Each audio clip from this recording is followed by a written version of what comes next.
Dragi moji, danas za vas imam jedan jako lep namaz. Kao što vidite, od lešnika se sastoji, a u nastavku videa pogledajte šta sam ja to još stavila da bi ovako lepo izgledao i da bi bilo ovako ukusno.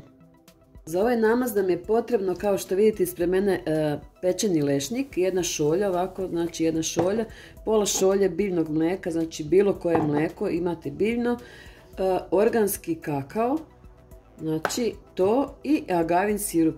To je sve što nam treba za ovaj namaz. Sada šta ćemo da uradimo? Znači pripremimo za jedan blender, ovako stavimo najprije lešnike, zatim ćemo da dodamo mlijeko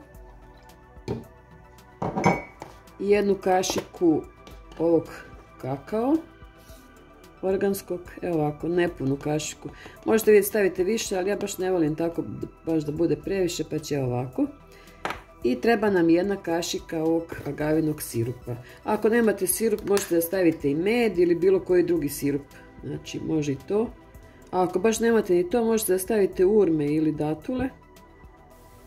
Isto je jako dobro. Evo ovako, znači jedna puna kašika. I to je to. Sada ćemo to sve lepo u blender da izblendamo. I evo ga, dobili smo jedan brz i savršen namaz. Pogledajte kako izgleda samo.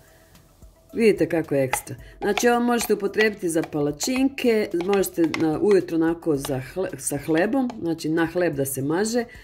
Znači možete šta god vi hoćete, ali mislim da je najlepše onako na neke palačinke kao što sam sad pravila s onim osinim pahuljicama. Znači što ide samo dva sastojka, sa onim najbolje pašte, samo da znate.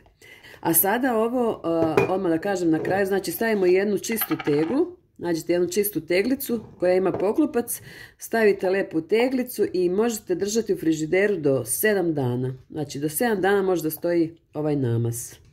Eto, toliko, do sljedećeg puta i do sljedećeg viđenja. Ćao, ćao, ćao!